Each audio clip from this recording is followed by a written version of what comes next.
Good afternoon, everybody. Welcome to this Bright Blue Ludgate Lecture. For those of you who don't know Bright Blue, we're an independent think tank for liberal conservatism. We see our mission as improving liberal society, defending and improving liberal society. And our four main research areas are economic policy, environment policy, social policy, and education policy. And these Ludgate Lectures happen once a month. We invite a high-profile thinker or decision maker to come and tell us about their area of interest. Ludgate Lectures is named after where we are as an office. That's Ludgate Circus in the central London. And really, we want speakers who are here to inspire us, to challenge us, to make us think again about subjects.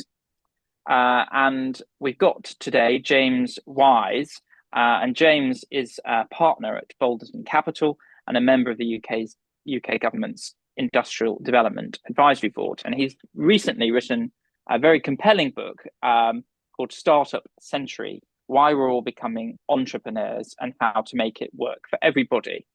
And in the book, James talks about why he thinks a lot more people will be working for smaller companies and going self-employed, a sort of move away from farms and factories. And obviously tech and AI in particular will be supporting that transition. And towards the end of that book, kind of maps out the sort of policy architecture that we need to support this rise in entrepreneurship and self-employment. So that's hence why we have the title today of the Ludgate Lecture, which is An Entrepreneur's Manifesto: How the Way We Work is Changing and Why Policy Must Too. Please do tweet about what we're talking about today. So you can use the hashtag #BrightBlue, and you'll be able to ask questions after James has given a speech for about 15-20 minutes. I'm then going to question him for about 20 minutes, and then we're going to open it up to you watching at home, wherever you might be. And you will be able to ask questions through the Slido link, which is at the bottom of the video that you're watching on YouTube, or you could also ask us questions via Twitter as well. So over to you, James. Thank you, Ryan. Thank you so much for inviting me to speak today. I was incredibly grateful for the time and for everyone joining. I actually spoke at the House of Lords on this issue yesterday, so what I presume to be a slightly older audience yesterday. And tomorrow I'm speaking at an event called the Startup Show, which is mostly graduate students and undergraduates. So the full age range of people, which I hope reflects the deep interest in entrepreneurship here in the UK and globally. And interestingly, while I was at the House of Lords, Jo Gideon, who's the MP for Stoke-on-Trent, spoke before me. And I'm not giving anything away here, she's already announced this, but she's standing down at the next election. But she's standing down because she wants to go and build a business, in particular to engage older people and younger people in entrepreneurship. And she made a fantastic point that, and one I truly believe, that you can have impact in many different ways in your career. You can be a carer, you can go into policy work, but starting a business remains one of the most impactful things you can do for yourself, and also I think for your community, for your economy, and for your country. And so I hope by the end of this, for those of you who are interested in policy, I will inspire you not just to work on policy which supports entrepreneurship, but perhaps look into it yourself. And that's one of my goals. So as Ryan kindly said, I'm a partner at Balderton Capital. We're a large venture fund, and we invest across the UK and Europe into early stage technology companies. And through that role, I meet about 1,000 entrepreneurs a year in one way or another. And so the book I wrote sort of compiles, over a decade now of experience of meeting entrepreneurs, capturing some of their stories, both anecdotally and in data, and compiling those many stories into many recommendations around how we can build a more innovation-led and entrepreneurial economy. But the book itself is based on one very simple observation, which is more people than ever are starting businesses, becoming self-employed, working as freelancers or in the gig economy. And this is a huge shift in the way that we work, and really in the way that our economy and society is structured. So if you look at the number of businesses being formed each year, almost everywhere in the free world, it's increasing. President Biden last year announced that more businesses have been created under his administration than any administration before it, which is true, but President Trump could have said the same thing, and President Obama could have said the same thing, because over the last decade, the number of people that have been applying and starting businesses has grown significantly above per capita. The same is true in the UK. Up until 2021, we saw record numbers of freelancers. It was almost at 5 million at one point. That's come down a little bit since IR35, but there's still very high levels. And last year, I think it was March last year, we saw a month where we had the highest number of new business applications ever. Same is true in France, in the Netherlands, from Brazil to Qatar. And the book details some international examples. There is this global swell in entrepreneurship. And it's happening for two reasons. One is because it's easier than ever to start a business. Now, this isn't true in every industry, and anyone who knows about Bauman's cost disease and various regulated industries, there's lots of skews to the free market, which actually make it more difficult today to start a business. But in aggregate, if you look at the time it takes and the resources required to set up a company and to design, ship, and sell a product, it's come down exponentially over the last few decades. And we all know why. Right, predominantly open global markets, but more recently technology, starting with software to online marketplaces, and now with robotics and AI accelerating that. So the opportunity to start a business has expanded. At the same time, more people are having to start a company. And I think this is one of the parts of the story that's discussed less. If you look at the activities of the largest companies in the world today, they're increasingly working with part-time workers, with freelancers, with small companies, and outsourcing work. And if you look at the number of people required by an S&P 500 company to generate $1 million in revenue, inflation adjusted over time, those companies require fewer and fewer actual employees. And so there's this macro shift happening once again because of globalization, because of online marketplaces, and now increasingly because of robotics and AI, that means that the largest businesses will not employ as many full-time staff, even as they grow, as they did before. And the book details shifts, for example, the number of robots per worker that Amazon has seen increasing rapidly over the last few years, as well as Black & Decker and many other sort of large industrial manufacturers. So we have this bifurcation happening in the world of work, where there will be a handful of very large, perhaps global multinational businesses, platforms, which capture a huge amount of value, and they're employing fewer people. And then we have this increasingly long tail of small entrepreneurial endeavors. And my hypothesis in the book is that the traditional firm, the firm on which we created the bedrock of a lot of our society and institutions and culture over the last 100 years, that sort of 50 to 100,000 or 50 to 10,000 person firm is dying. It's going extinct and it's being bifurcated. And there's some good economic theory behind that.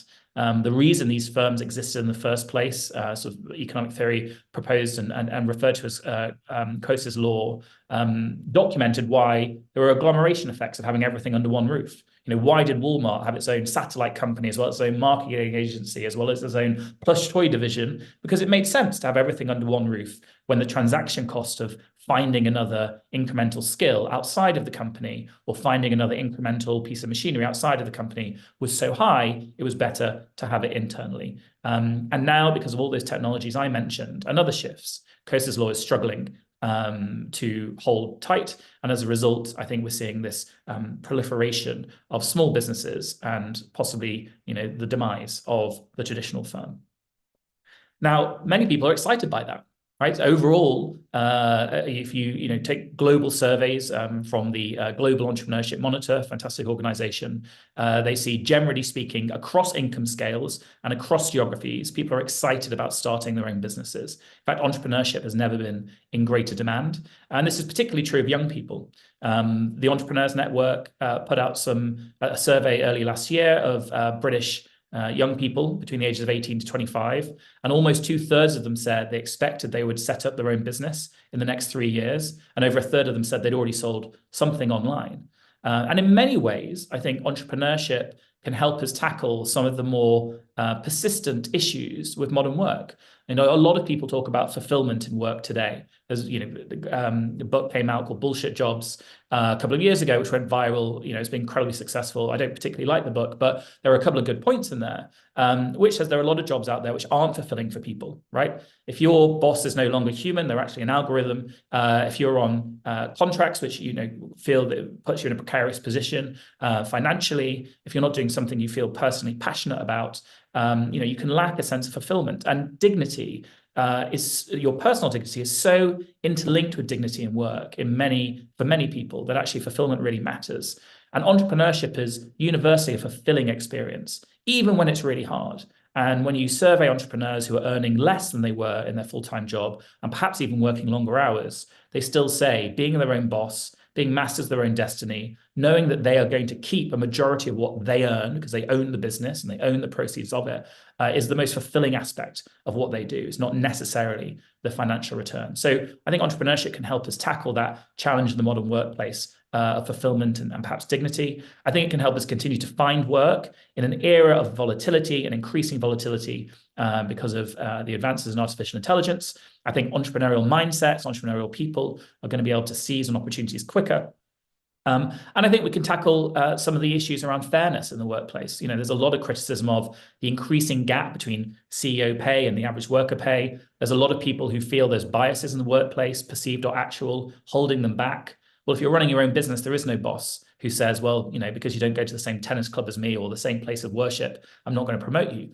And so I think those persistent issues, this idea of fulfillment, of fairness, and of finding work can be tackled by entrepreneurship. So what's the problem? It sounds great, right?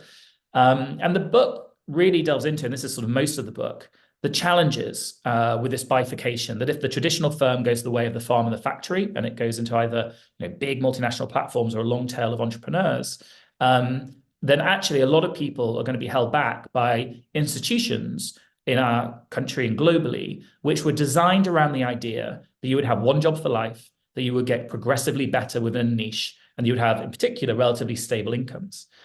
So to make that feel more real, our financial institutions, our banks, and the way welfare system works is really based around the idea that you have a long-term stable career. You try applying for a mortgage or organizing your pension if you're a freelancer, or if you're self-employed. We talk about debanking a lot at the moment when it comes to politicians, but small businesses and entrepreneurs are debanked every day in this country, often for no fault of their own. And so, the financial institutions, I think, need to be reformed, and we'll come to that. In education, only 6% of people who have a postgraduate degree say that their education, either college or university, played a role in them starting their business. Right? 6%, that's criminally low. If we were to say that only 6% of people felt that their university degree helped them get a job in that field, we'd think that was an entire failure of a degree, right? The staff would be kicked out. But that's the case when it comes to entrepreneurship. In procurement, I think if Tesco's paid all of their staff, everyone, a week late, it would be national news, right? And we'd all worry about the stability of Tesco's financially. But a multinational paying a small business late by a week is standard. In fact, if it's only a week late, that's great news. And actually in the autumn statement, I think the Chancellor was right to highlight this issue. It's an ongoing issue, but getting payments right for small businesses matters a lot, and especially when it comes to government. And perhaps we can talk a little bit about how we can change procurement going forward, and a particular British affliction when it comes to working with startups and entrepreneurs in that space. And perhaps most importantly, and especially true in the UK, is culturally. If you ask a certain generation to name an entrepreneur, they are far more likely to say Del Boy rather than James Dyson. And sort of before we had Dragon's Den, the only television program that taught you to buy low and sell at a profit was Bargain Hunt, right? There is a real lack of media focus, of support, and I think just more generally in the population, awareness of the new opportunities that entrepreneurial endeavors offer people, and support for people who are going through what is a much more volatile career. No matter how successful you are as an entrepreneur, failure has to be expected, right? If you're doing something different, you're always going to struggle and fail. It is volatile by nature, and we need to reconsider how we structure many of our institutions, but also our culture to support it. So that's the challenge. That's what the book sort of seeks to resolve. And my aspiration is that through work and some manifesto I wrote at the back, we can weave this happy path between a changing world of work and opportunity and aspiration on one side, and rather dated institutions when it comes to enabling this future of work. So some of the recommendations as I put forward in the book, and a lot of these are taken from best practices globally, and some of them from discussions of entrepreneurs. So one obvious place to start is in finance. If you look at the reasons that hold people back from starting a business or scaling their business, access to capital is the number one reason, right, beyond everything else. And so making sure that we perhaps link new banking licenses to support for entrepreneurs, to making banks provide services designed around entrepreneurs and small businesses, I think it would be one great start. And you could say, well, if it's such a good market, if that's such a good investment, then why don't they exist already? Well, we've seen the collapse of regional banking happen in the US last year. We're seeing a consolidation in retail banking here in the UK and across Europe. There simply isn't the support from the regulator and potentially from the government to allow banks to take risks. Obviously, we've seen some great breakthrough companies provide services, and Tide and Revolut, of which we're investors, are great services for entrepreneurs, but Revolut still doesn't have a banking license. So there's a lot to be done, I think, to encourage banks to engage with entrepreneurs. In education, if you look at the student loan system today, in the UK, we lend on average around £45,000 to people for their undergraduate degrees. And we expect, the Treasury expects, less than 50% of that, or around 50% of that, to be paid back in full, right?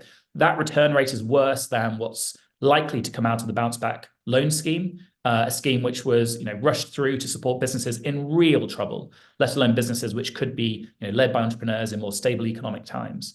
And so rather than saying to people, we are going to provide cheap debt over a long repayment period for you to go and become an undergraduate and study for 3 years, we should open up that scheme and say you could do that. Or you can go and get an education through building a business yourself through this loan, and we will ask for you to pay it back either through debt repayments or ultimately the exit of the business over time.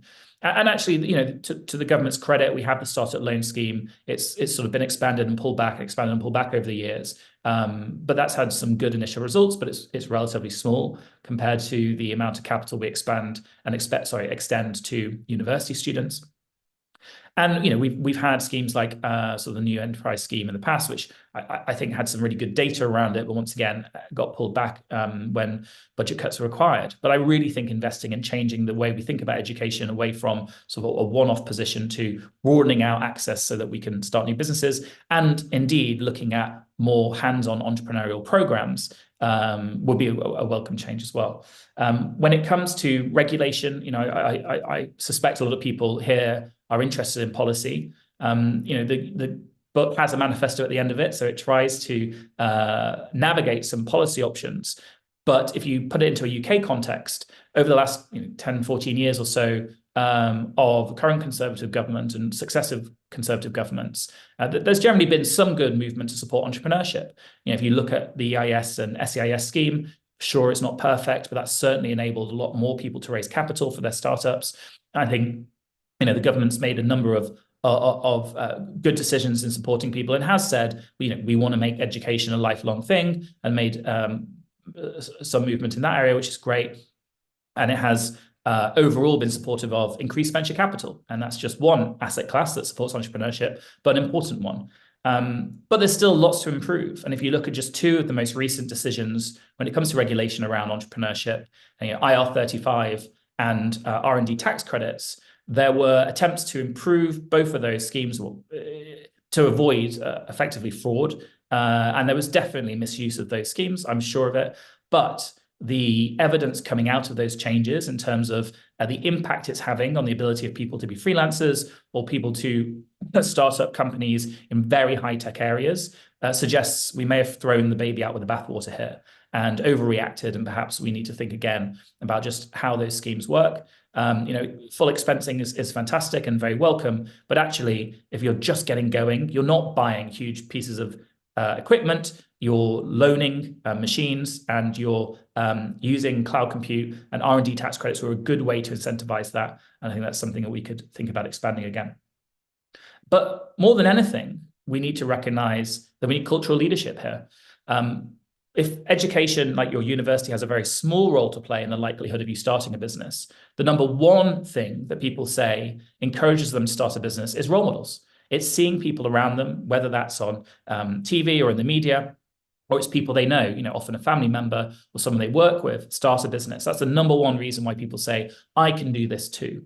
And it's particularly true for groups of people who perhaps started fewer businesses in the past. So female role models have a much higher impact on other women starting businesses, for instance. And so anything we can do to increase the voice of entrepreneurship and share those role models and success stories, the better. And, I note that the Secretary of State for DSIT spoke last week about some proposals there. The press were relatively unkind, I think, about some of them. There was a suggestion of regional dragons' dens. And look, I think it's, maybe it's a bit of a shallow policy to some people.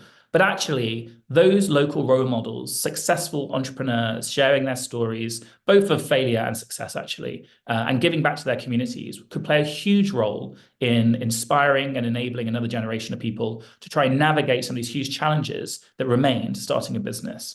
And so the more we can do to support that, the better.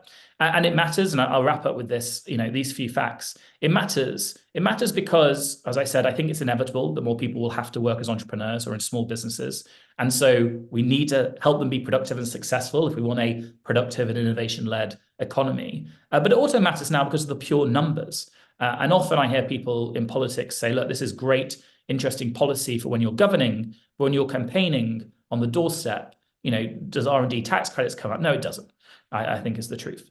But if you now look at the numbers of people who are working this way, all 4 million plus freelancers, hundreds of thousands of people starting new businesses every year, close to, I think it's 10 million people now working in micro enterprises, so 10 people or less.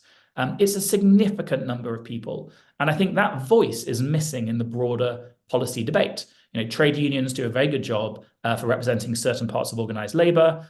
We used to have institutions like the CBI, and there's still plenty of institutions which play the voice of big business and big corporates. But we do not have many or enough leading voices when it comes to championing the needs of this long tail of individuals who are working in more volatile, precarious, but potentially really impactful ways. And so if I can leave you with one final thing, I think it is to speak out for this group, get involved in policy, and hopefully we can find a way to build momentum and find a way to channel that group of people who I think are going to be incredibly important in our economy going forward and help them play a role in policy making from now on.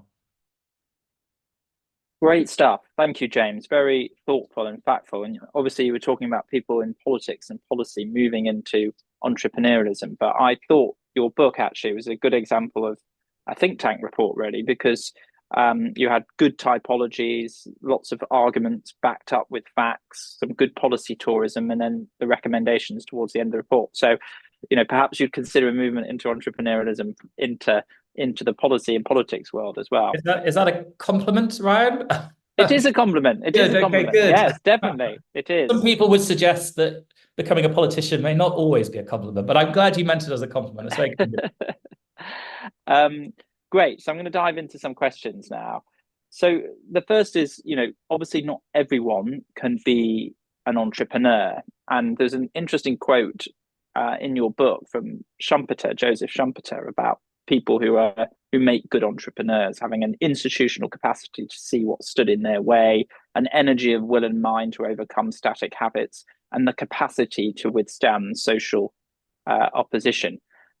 I'm really interested in kind of the sort of characteristics of an entrepreneur and whether it can be learned, whether it can, you sort of learn from other people, you study about it, or do you think it's actually innate to some people? So sort of being nature versus nurture argument around it. Interested in your thoughts on that. Yeah, and look, it's a really good question. It's obviously one I wrestle with in my day job, right? So when we assess companies, and we've invested in over 250 technology businesses as a firm over the last 20 and a bit years now, the primary thing we do when looking at a business is assessment of the founders. And we do that through a matrix of questions that we have and looking at different characteristics. And of course, every business is different, every situation is different, every founder is different in many ways. But there are certainly some traits that we look for in individuals who I think are able to go against the grain, stand up and do something different, right? Put the head above the parapet and really push through to build something successful and meaningful. And a lot of those characteristics probably are related to experiences and characteristics people had at a young age. I don't believe anyone's born genetically with a predisposition or not to be an entrepreneur. However, I do believe that your upbringing does have a big impact. Now, we know this because if you are the child of inventors, you're much more likely to go off and invent something, right? So there's almost a patent family tree that you can see, and that's documented and well studied. And if your parents are entrepreneurs, you're far more likely to become an entrepreneur yourself. So there is a familial impact that just having those role models around you has. And I've already mentioned sort of the importance of role modeling to make it acceptable. But the more personal characteristics that we see are innate competition from a young age, right? And this doesn't have to embody itself in sports. I think too often we talk about competition in sports. And I think actually the trope of a great sports person being a great example to business people isn't actually always that relevant. It's used a lot, but isn't always that relevant. But what I think is really relevant is we look for people who are looking to sort of compete and win in almost any field, right? From a young age, that might be academics. It can be computer games. It can be, people in drama, wanting to be the lead woman on stage. It could be people competing, obviously, in sports and skiing through to archery, through to football. But we see that level of competition as really important. And I think, most importantly, competition against yourself. But whenever you're training for something to compete in a race, you'll mostly compete against yourself in training. So we see that as really important. There is an element of self-confidence, which, if you were to be unkind, probably has to tread very lightly between naivety and arrogance.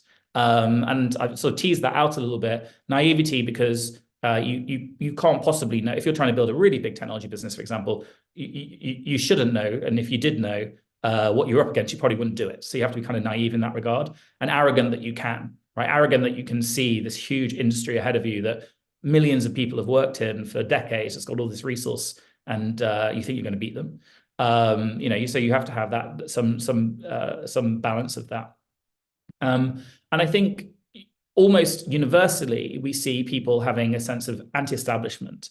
And I mean that is that they have confidence to do something where it doesn't matter that it isn't the well-trodden path.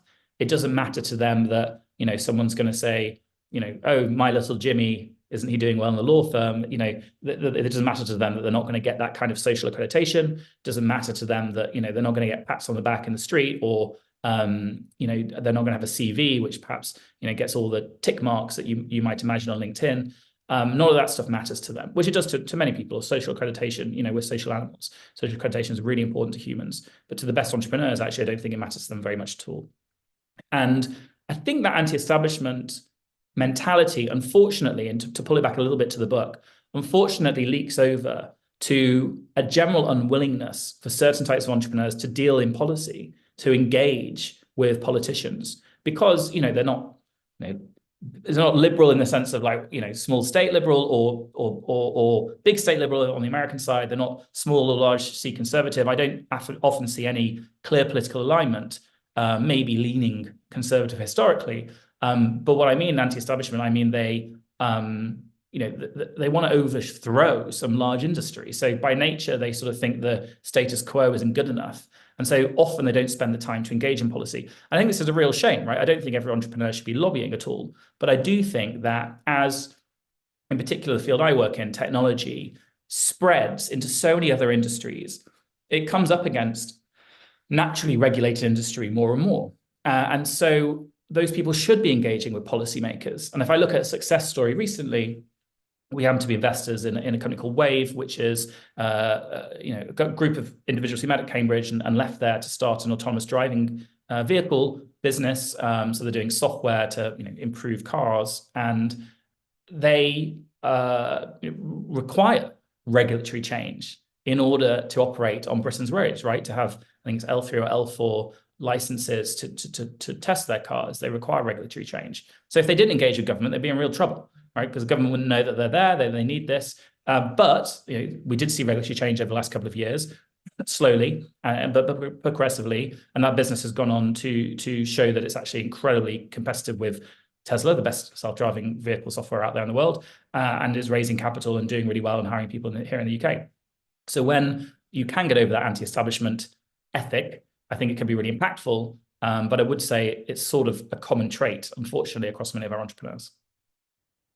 Great, that's really, really helpful.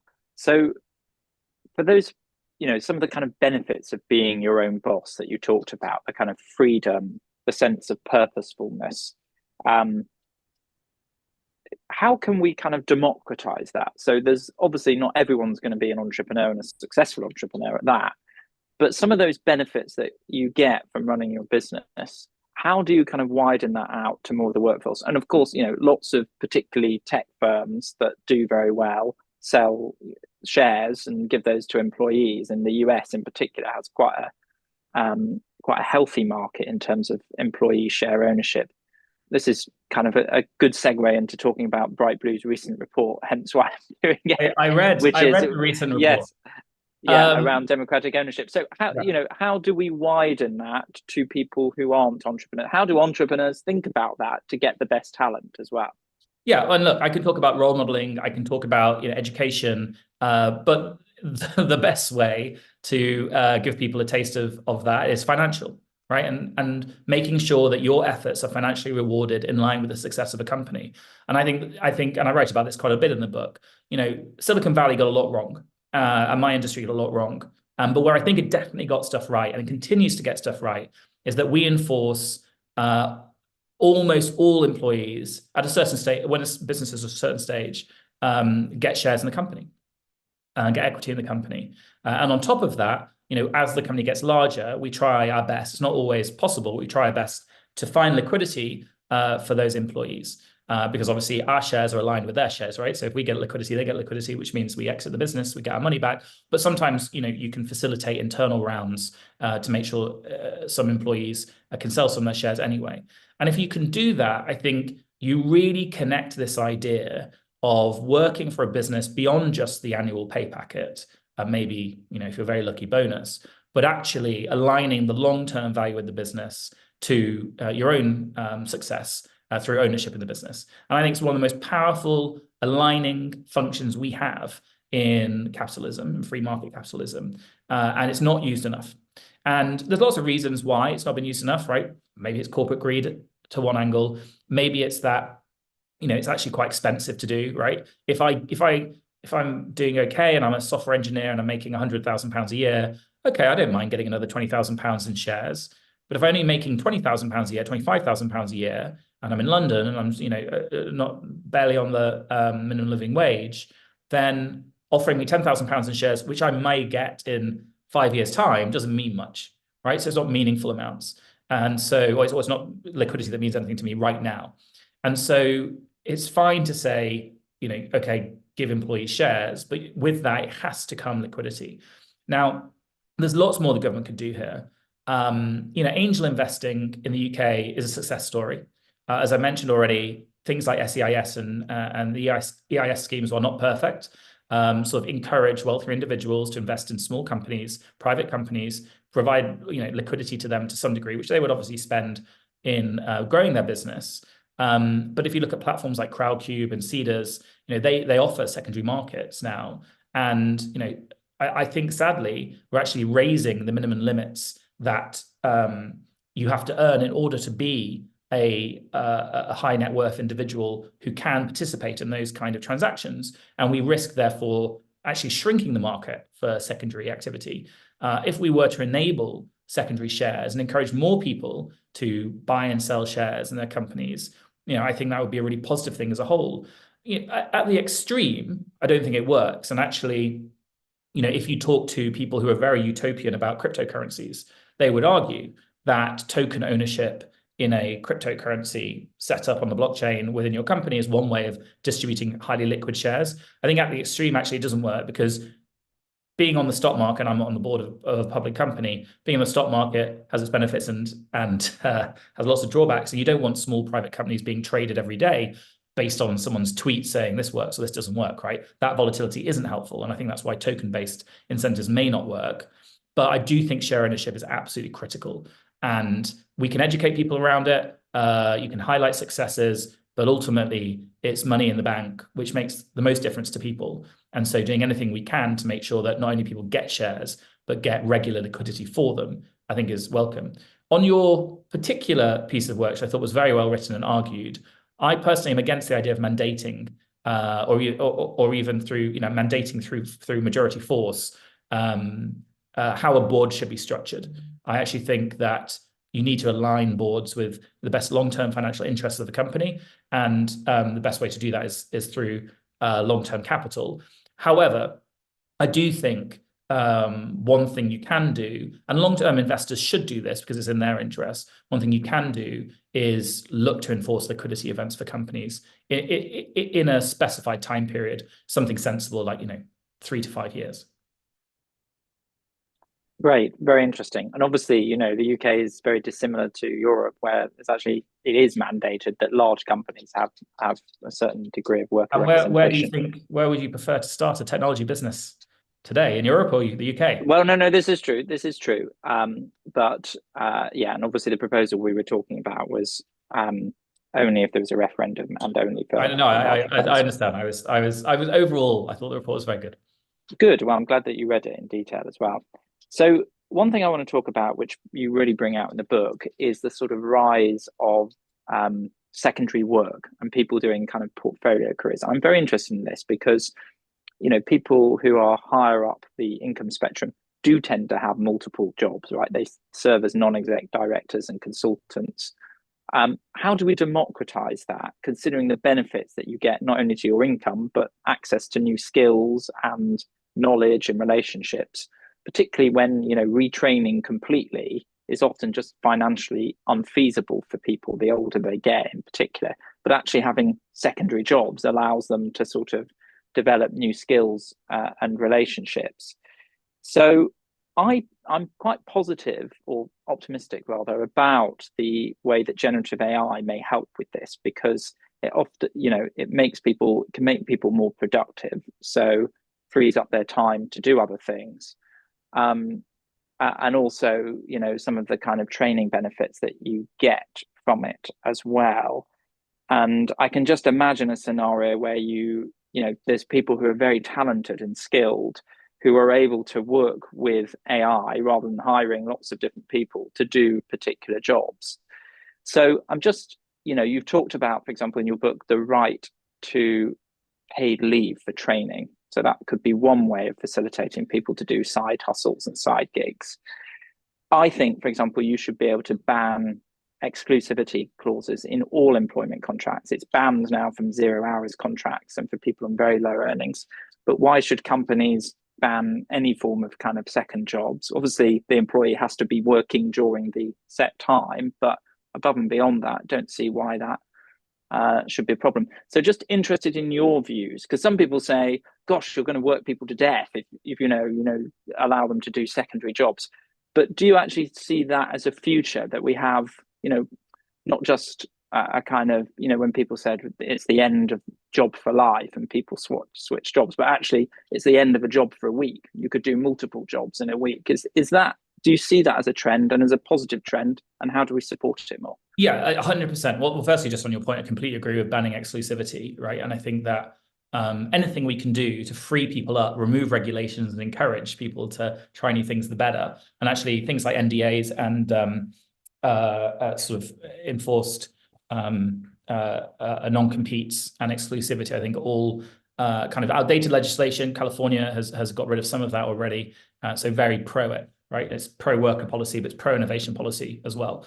So the answer to this, I think, is easy, because I think if you look backwards, whenever we've given people relatively simple access to start something new or pursue a second passion, they've taken it. And then you just, let me give the example, eBay and Depop, where I was on the board, and Vinted, right? These platforms are huge. There are millions and millions of people, not just young people, but millions of people who use this for secondary income, sometimes as a hobby. I've got a family member who buys and sells brooches on eBay. I don't think she's living off the income, but I certainly think it's supplementary, and I think she really enjoys it. And sometimes people do make it their job, and I document sort of a young person who started Depop as a hobby and then turned it into a full-time income stream. And that was possible because online marketplaces were really easy to access, and there wasn't an overly onerous regulatory burden when you had to start up, right? You didn't have to go to a company's house and register and get an accountant just to sell some brooches online. Now, unfortunately, the government's announced that it's going to be perhaps looking at ways to better regulate these marketplaces. I'm sure there's some good reasons for that. I think also I worry about the negative messaging to people using those platforms. But the same is true in the gig economy, right? It's really easy to join Uber or to join Deliveroo and do some work there, should you so wish. Once again, perhaps it should be more regulated in certain areas. But I worry that, and millions of people have done it. And in fact, if you look at the data in the US, I've not seen this in the UK yet, but in the US, wherever people do gig economy work, there is a very high chance they will go on to start their own businesses. So actually, generally speaking, doing a couple of years as a Deliveroo rider or the equivalent in the US during your university years or whenever results in a high propensity to start a business. So wherever you give people the opportunity to do this, people do it. Now, what's the challenges? So one is regulatory, and we're seeing retrenchment against gig economy work in certain European countries and the UK. There has to be a happier settlement than we've found. I think I mentioned it in the book, but the legal choices right now are pretty poor. They're either you're a freelancer, contractor, you've got nothing to, you're on your own, or you're basically treated like a full-time employee and you have to pay NI and you have to be given holiday and pension, And we have to find something in between that. Those two options are so binary that we have to find a solution in between that. And the same with sort of online marketplaces. I think it would be a terrible shame if we started charging everyone who was selling personalized brooches online and treating them like a fully fledged company, because I think that regulatory burden would push a lot of people back. Now, the opportunity set, though, if we don't overly burden these people with regulation, is that generative AI, and what it's really powerful at, lowers the barrier to entry to a whole new host of tools. So to give you an example of that, Adobe Photoshop is a very sophisticated but relatively difficult tool to manage if you've ever tried to use it to create a pamphlet or design a leaflet or create a very fancy website. Now, there's plenty of solutions Adobe have shipped themselves, as well as other tools, where you can just use natural language to have a first stab at it, right? So if I wanted to say, create a nice blue poster in line with Bright Blue's branding, and I want to put Big Ben in the front of it, and I want to have two happy children playing on a swing next to it, it can do all of that, right? And if anything, it's a creativity multiplier, right? It creates a plethora of options for me to then refine and get better at just through natural language, without having to know anything about layering or gradients or, where do I get this particular image from? Most of us have a command of natural language, which far surpasses our knowledge of any specific technical tool. And that's also true when it comes to coding. So my hope for generative AI is twofold. One is it lowers the barriers to entry to the adoption of these tools, which means that things like online marketplaces and gig economy work will look outdated compared to what people can now do in their spare time, building tools, building websites, building new games, thinking about new ways of providing a product, because now they can suddenly get the strength of a 10-person machine learning team equivalent 2 years ago through a simple text prompt. I think that's really powerful. But the other implication of generative AI, I think, is that people are going to be able to productize themselves in ways we haven't thought of before. And in the book, I give a couple of examples of this. But ultimately, can you as a plumber scale your business? No, you can only serve a certain number of people in a certain area every day. You know that, or you have to hire an apprentice, right? That's the limits of plumbing. But the example I give in the book is PlumberBot, which is a real thing. It exists. And that's a service which allows a specific plumber to record the way that they should give advice to a customer they know, because they have a vague idea of their setup internally, where the boiler is and where the cold taps are, to completely automate the experience of being a customer of theirs. So that in the first instance, when someone's like, I've got no hot water, they're speaking to the bot, not the plumber. Right? And Microsoft can't provide that. They can provide the infrastructure. They can't provide that because they don't know the particular setup of the person's house. But the customer wants that, right? And so until they get to a certain level of specificity in an issue and the plumber has to come in person, the plumber can service someone remotely and automatically without them having to do anything, right? And they can charge a small fee for that. And I think that's a really powerful example of how generative AI doesn't just unlock tools that people couldn't use before so they can create a side hustle, but also to productize themselves and to replicate their services. And I think when I don't know if Bright Blue's done some work on this yet, you may have in the past, I think we look at one of the great challenges in the demographic shift to come in the world of work, which is what do people do after their first career and they're maybe in their 50s and they decide that they're not ready for full retirement yet, they've got another 30, 40 years of healthy life, but they probably aren't going back to square one and starting something. Well, what can they do? I think we could find ways to use generative AI to help those people navigate a new world of tools, which perhaps isn't realistic to say to them, go and learn Python and how to deploy a web app. But it is realistic for them to say, go and talk to OpenAI to ask them to design this website. Great. And then a final quick question from me, because we're actually getting a lot of questions through and I don't want to sort of hog the limelight. So is around the kind of social exclusivity of entrepreneurship. I mean, I was very struck in your book about the average age of being an entrepreneur, despite the stereotype of a kind of young 20-something who's actually 42.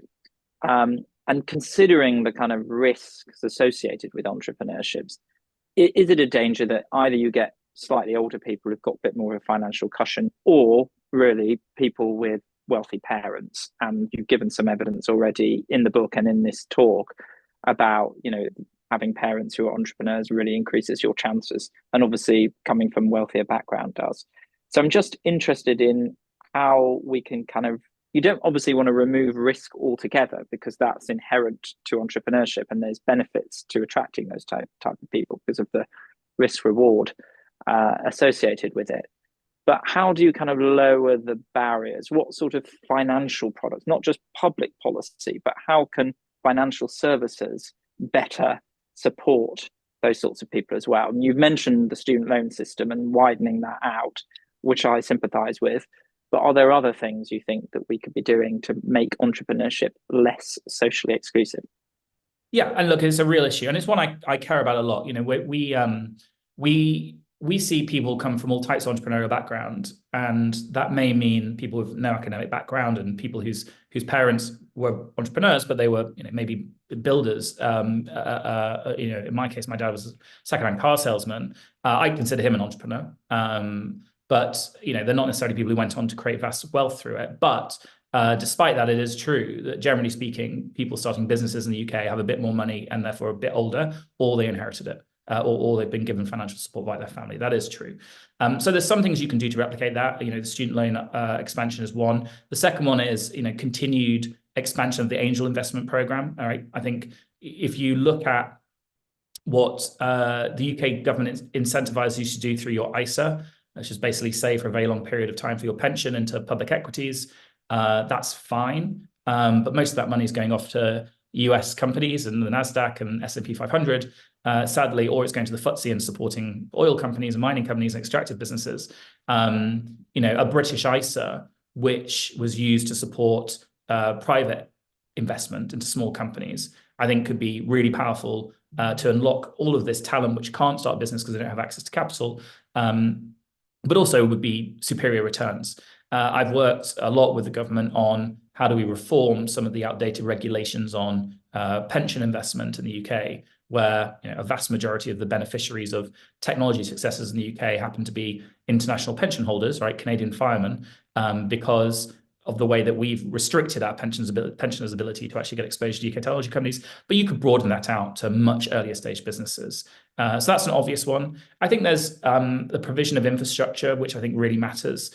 And there's been lots of discussion of this, but when I talk about role modeling, there's even papers that just say physical proximity to other entrepreneurs can be beneficial. There's certainly evidence that entrepreneurial communities, whether they're online or in person, are highly beneficial, not just to the success of the business, but also to the mental health of the entrepreneurs. And so very successful programs like YPO, the Young Presidents Organization, and others have been set across the world to support entrepreneurs. And so government infrastructure, such as co-working spaces, making sure that, our public spaces like libraries are opened as co-working spaces so that anyone, irrespective of the wealth they have, in their pocket can work and find an office to work and engage entrepreneurs, I think is another thing the government can do to support that. And finally, as I mentioned, we need to give some banks the ability to and encouragement to take on more risky customers when it comes to investment.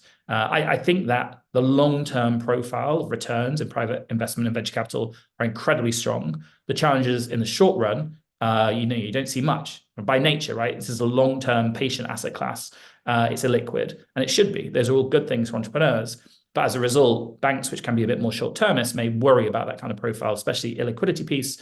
We need to think about how we redesign regulations on banks, because often they've been the way that small businesses got started to provide debt. So, we can expand equity investment through pension reform at the high end, and also encouragement of angel investing at the low end. We can expand access to infrastructure through things like co-working spaces, which make it more accessible and cheaper to start a business. And we can expand access to debt through banking reform. And I'm sure if I had more time, an hour's worth of more discussion on all of those points, but I realize we've only got 10 minutes. No, very much agree, particularly on your last recommendation there. Okay, let's open it up to people who are watching, and please keep asking your questions via Slido, which is in the link below the video that you're watching. So I'm going to give you 3 questions now, James. So the first is from Tim, who says, what more do you think needs to be done to help UK businesses scale up, not just start up? The second question is from Jeremy, who says, will the government's increase in skilled worker visa income thresholds, recently it's suggested going up to 37k, negatively affect UK startups? And then there's a question there's another question from Jeremy, but that could be the same Jeremy. So I'm going to go to somebody else called Martin Lote, who says, we should separate the self-employed freelancers from the genuine risk-taking, scaling entrepreneurs when setting context here. Employing other people is key. Less of a question, more of a point, but maybe you have some reflections on that. So those 3 points there then. Yeah, so all really good questions. So on this, Tim's point on scale up. So this is a persistent challenge in the UK, phenomenal level of business creation when it comes to startups, especially in life sciences, also in software and technology. They get to a certain scale and they exit. And sometimes that exit's fine. It replenishes venture capitalists so they can go and invest more, and angel investors and employees so they can start something new.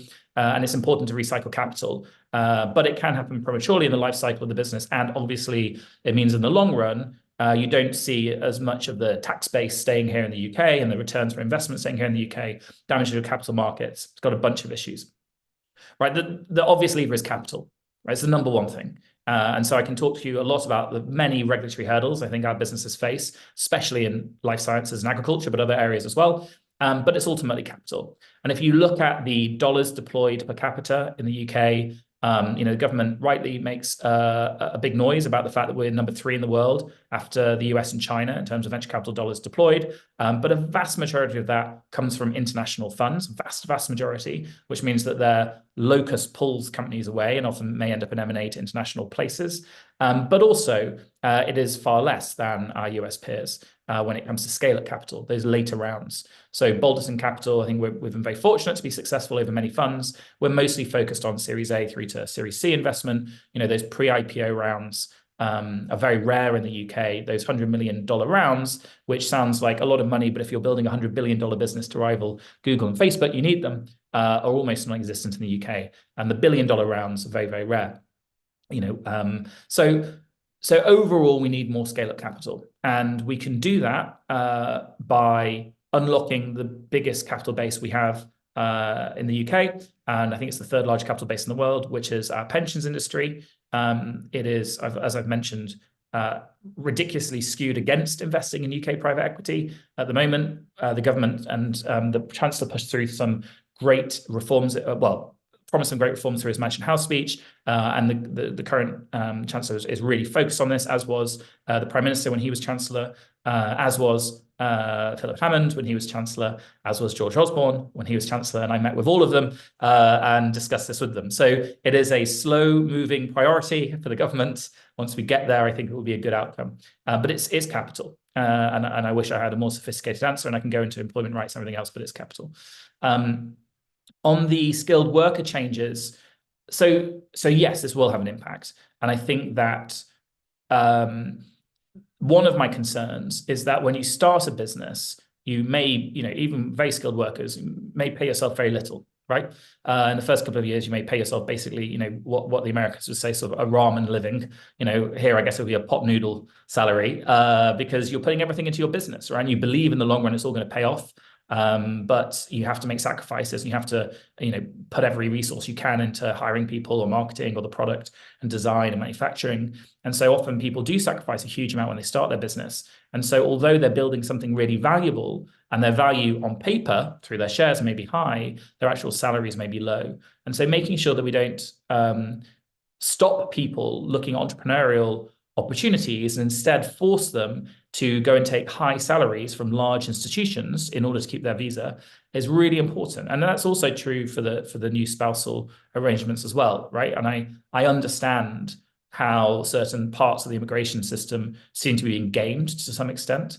And I understand why the government's made these changes, but I think some of the worrying unintended consequences of this may be that people don't do that extra year of academic study in that niche area or go and join that lab because either their salary won't cover their visa or they can't get their spouse in. And so I think there are some challenges there. However, ultimately in very high productivity businesses, we'd hope that the skills that we have in those businesses will warrant higher payment anyway. So the actual barrier, I don't think is a huge concern. I think it's more the risk to entrepreneurship, and it's a real risk. And I hope the government finds a way to mitigate it. And I've heard that there are some discussions around it. And the final point is one I feel very passionately about, and I'll try and limit myself because of time. I think it was Martin talked about the difference between self-employed and freelance people and entrepreneurs. And look, there is a difference, obviously. Right? I think entrepreneurship is really about creating something new and driving something. And a lot of modern conceptions around self-employment and freelance work is, you're making a living for yourself. You're not necessarily going to employ other people. But the book argues for this strongly, I do not think as many large traditional firms will exist as exist today. I think that number is going to decline. So it is inevitable more people are going to be self-employed or work as freelancers because, as a result, we need policy that's going to support those people, right? I don't think we can say, actually, what we need is 10 James Dysons, and if they all build 50 billion pound companies, we're good, and everyone can go and work for them, right? I just don't think that's going to happen because of the economic changes and technical changes which are resulting in different ways that firms are built. Look at WhatsApp is a however many billion dollar business it was in the end. 50 people built it. We're invested in a company at the moment called Photo Room, which is a phenomenal AI-driven photo editing app. It's got 50 people building it, and it's generating more revenue per person than I've ever seen before.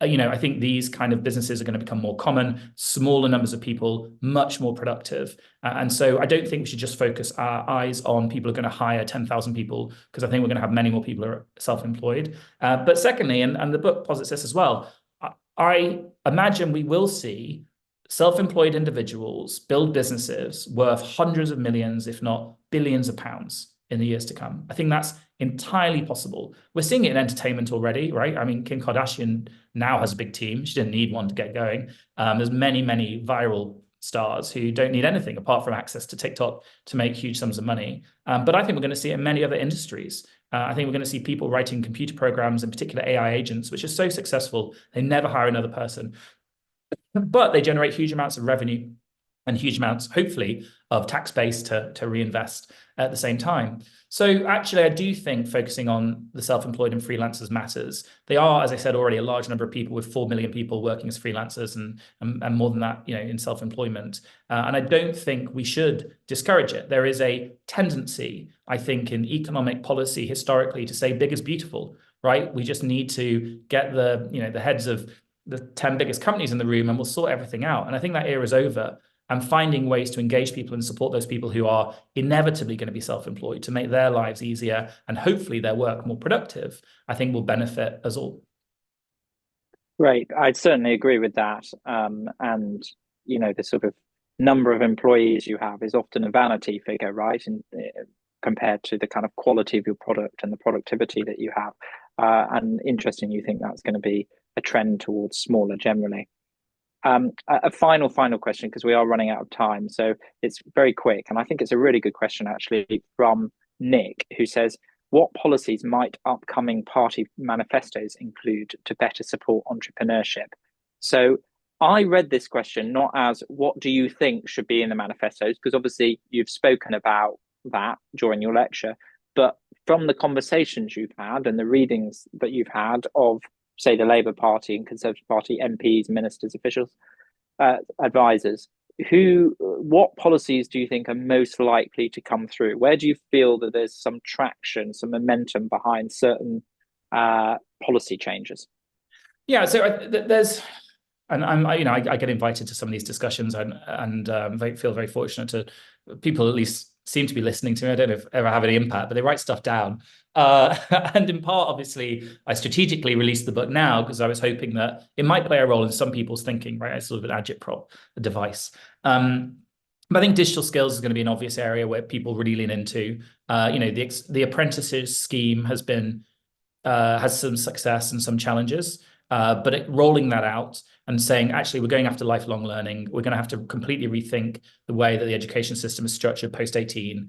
And that's going to require some people to adopt digital skills. In the book, I talk about digital scaffolding, sort of not just the skills, but access to devices and access to compute and everything else that people need in order to be successful. I think digital skills will be something that, both parties probably lean in on. I'm sure the Labour Party may formulate one of the promises in their previous manifestos around sort of having like the National Health Service, the National Education Service, that tries to provide support from cradle to grave.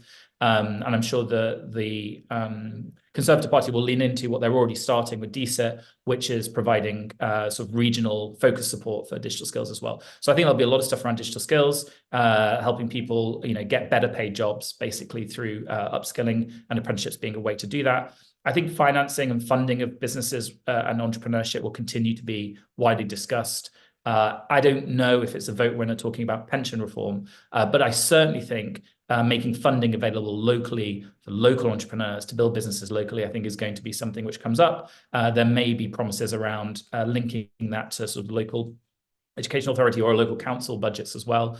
And, whether that's under whatever the levelling up agenda looks like in the next manifesto, or it's under sort of Labour's regional focuses, I think that will happen. And I've spoken to people in the shadow cabinet and shadow ministerial positions responsible for this who are really interested in how do we increase local funding in the regions for startups outside of the Golden Triangle, because ultimately, Cambridge, Oxford, and London do capture so much venture capital at the moment.